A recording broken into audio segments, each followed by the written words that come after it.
Good morning everyone, welcome back to my channel nursing is honesty.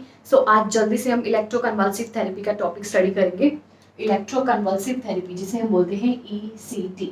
सो पहले ये study कर लेते हैं कि इलेक्ट्रोकन्वल्सिव थेरेपी कौन से डिसऑर्डर्स में दी जाती है। सो ये देखिए, जैसा आप लोग देख सकते हो यहाँ मेंशन है डिप्रेशन में और शिजोफ्रेनिक डिसऑर्डर्स में। मीन्स जिसको शिजोफ्रेनिया है और डिप्रेशन से जो गुजर रही हैं उनके लिए इलेक्ट्रोकन्वल्सिव थेरेपी का यूज़ किया जाता है। सो थोड़ा सा इंट्रो देख लेते हैं।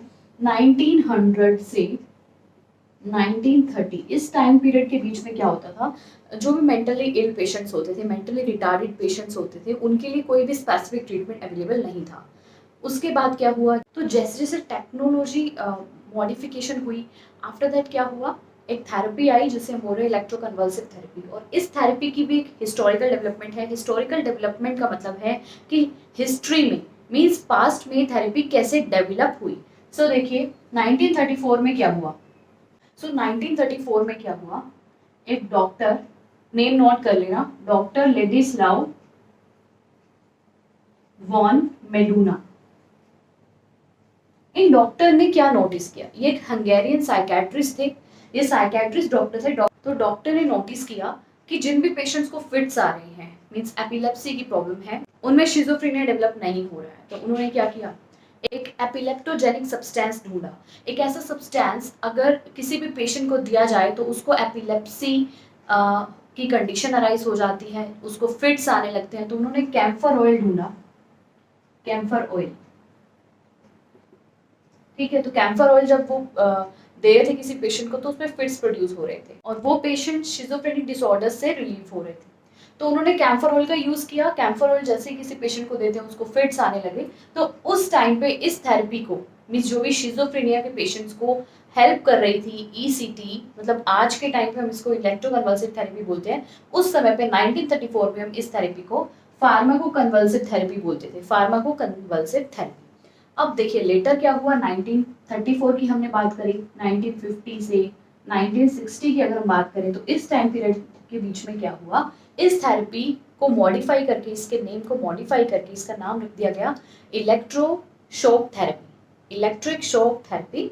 तो उस टाइम पे हम इसको बोलते थे ईएसटी और आज हम इसको बोलते हैं इलेक्ट्रोकन्वल्सिव थेरेपी। तो आई होप आपको इंट्रो क्लियर हो गया होगा। It is a painless form of electric therapy primarily used for the patient with depression and schizophrenic disorders। जैसे मैंने आपको बताया है, the patient is prepared by, patient को कैसे प्रिपेयर किया जाता है, थेरेपी जब हम दे रहे हैं तो पेशेंट को हम क्या प्रोवाइड करेंगे, आज के टाइम पे, उस टाइम पे तो हम कैम्फर ऑयल यूज कर रहे थे, ठीक है, तो आज हम क्या यूज कर रहे हैं, बार्बिटूरेट एनेस्थीसिया, एनेस्थीसिया प्रोवाइड करेंगे, इंजेक्शन प्रोवाइड करेंगे, केमिकल रिलैक्सेंट है जो, इलेक्ट्रिक करंट। उसके बाद क्या होगा, हमने इंजेक्शन दे दिया है, ठीक है, एनेस्थीसिया हमने दे दिया है, आफ्टर दैट क्या होगा, इलेक्ट्रिक करंट अप्लाई किया जाएगा for a fraction of second.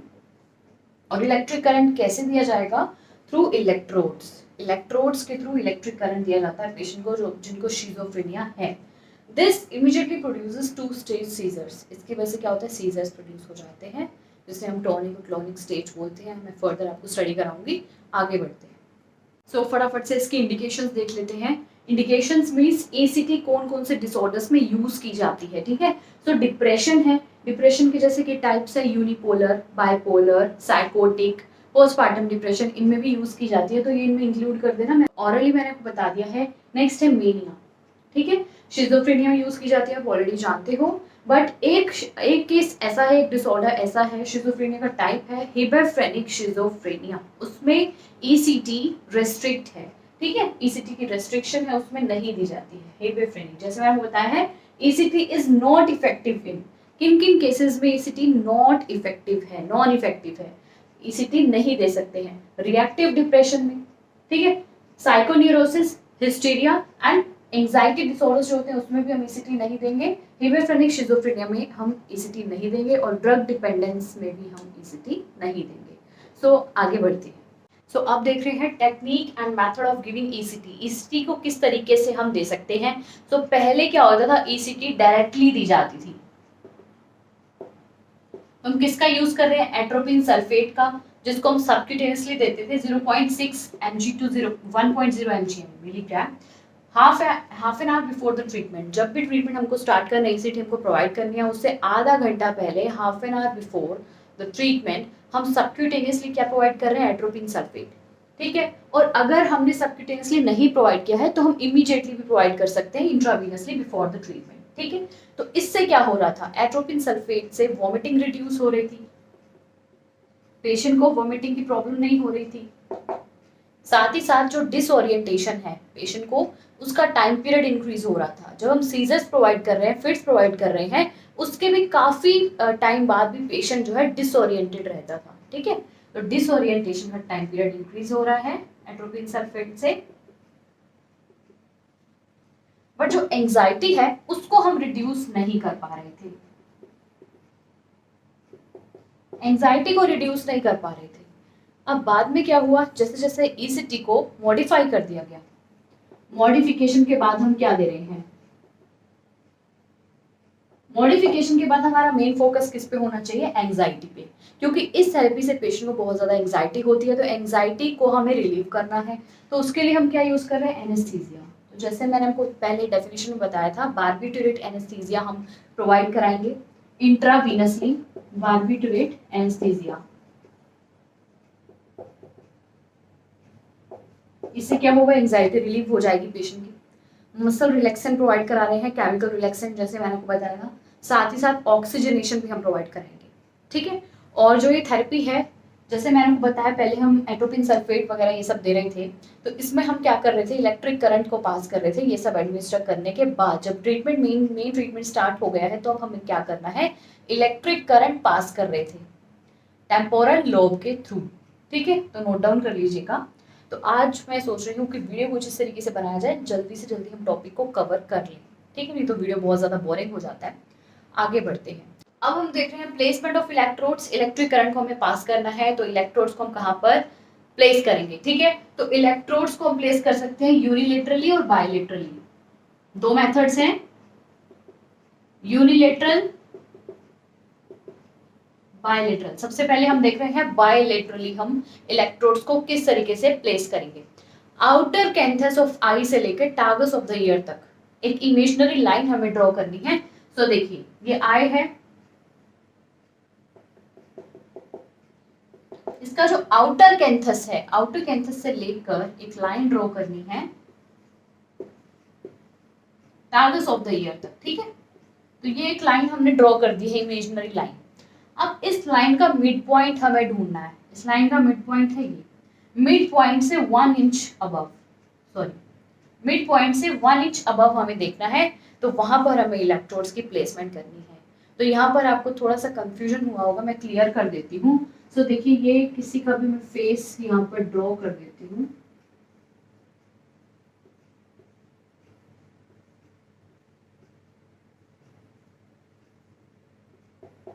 ठीक है, तो अब देखिए जो आई है, आई का आउटर कैंथस और ईयर का टारगस, इसके बीच में एक इमेजिनरी लाइन ड्रॉ हुई है, और इस लाइन के 1 इंच अबव, 1 इंच अबव, इस मिड पॉइंट से 1 इंच अबव अगर हम देखें, तो यहाँ पर दोनों साइड हम बायलेटरली इलेक्ट्रोड्स की प्लेसमेंट कर देंगे।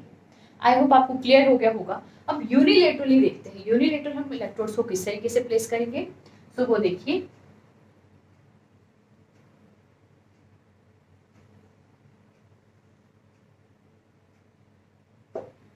अब देखिए बायलेटरली जैसे हमने प्लेस किया था, तो एक जो इलेक्ट्रोड है, हमको 2 इलेक्ट्रोड्स को प्लेस करना है। एक इलेक्ट्रोड को हम बायलेटरल की तरह ही प्लेस करेंगे। जो लेफ्ट हैंडेड पर्सन है उसको राइट साइड में, जो राइट हैंडेड पर्सन है उसकी लेफ्ट टेम्पोरल लोब में, ठीक है। तो लेफ्ट साइड लेफ्ट हैंडेड है तो राइट साइड, राइट हैंडेड है तो लेफ्ट साइड। तो हम ये मान के चल रहे हैं ये जो पर्सन है ये राइट हैंडेड है। राइट हैंडेड है तो हम इसकी लेफ्ट साइड में यहाँ पर प्लेस कर देंगे एक इलेक्ट्रोड। जिस तरीके से यहाँ प्लेस करा है, ये इसका साइड व्यू है, ठीक है। तो आपको इस तरीके से नजर आएगा। और जो दूसरा इलेक्ट्रोड है वो हम कहाँ प्लेस कर रहे हैं, यूनिलेटरल में, वो आप देख लें। सेकंड इलेक्ट्रोड हम प्लेस करेंगे just lateral to the midline vertex, यहां पर lateral to the midline vertex. तो ये है इलेक्ट्रोड्स की प्लेसमेंट, तो इनको आप अच्छे से स्टडी कर लेना। मैंने आपको समझाने के लिए थोड़ा सा डायग्रामेटिकली आपको दिखाया है, तो आई होप आपको क्लियर हो गया होगा। टॉपिक आपको जब भी क्लियर होगा जब आप सेल्फ स्टडी भी करेंगे। वीडियो देखना ही इनफ नहीं है, वीडियो देखने के साथ साथ आपको सेल्फ स्टडी भी करनी है। अब देखिए, जैसे ही इलेक्ट्रोड्स के थ्रू इलेक्ट्रिक करंट पास आउट होगा तो क्या होगा, टॉनिक और क्लोनिक स्टेज आ जाएगा। टॉनिक स्टेज में क्या होगा और क्लोनिक स्टेज में क्या होगा, ठीक है। टॉनिक स्टेज 10 सेकंड्स के लिए रहता है, क्लोनिक स्टेज 25 टू 30 सेकंड्स के लिए रहता है। टॉनिक स्टेज में क्या होता है, जब भी हम डायरेक्टली प्रोवाइड कर रहे हैं इलेक्ट्रिक करंट, ईसीटी प्रोवाइड कर रहे हैं, उस टाइम पे क्या होता है, जो मसल्स होती है वो कॉन्ट्रैक्ट हो जाती है। क्या होता है टॉनिक स्टेज में, मसल कंट्रैक्शन। और क्लोनिक स्टेज मसल कॉन्ट्रैक्शन हो गई 10 सेकेंड्स के लिए। आफ्टर दैट पेशेंट को कन्वर्जन आने स्टार्ट हो जाएंगे। सीजर्स जिन्हें आप फिट्स बोल रहे हो वो लास्ट करेंगे 25 टू 30 सेकेंड। तो टॉनिक और क्लोनिक में यही डिफरेंस है। टॉनिक क्लोज में टॉनिक स्टेज में मसल कॉन्ट्रैक्ट हो जाती है, उसके बाद जब कन्वर्जन स्टार्ट होते हैं उसे हम बोलते हैं क्लोनिक स्टेज। तो आई होप आपको क्लियर हो गया होगा, तो आज का टॉपिक क्लियर हो गया होगा। ऐसे ही अगर आप शॉर्ट वीडियो चाहते हैं तो मुझे कमेंट डाउन कर दीजिएगा, और आज की वीडियो अगर अच्छी लगे तो लाइक करना, चैनल को सब्सक्राइब कर देना, बेल आइकन को प्रेस कर देना न्यू नोटिफिकेशंस के लिए। Thanks for watching, bye bye.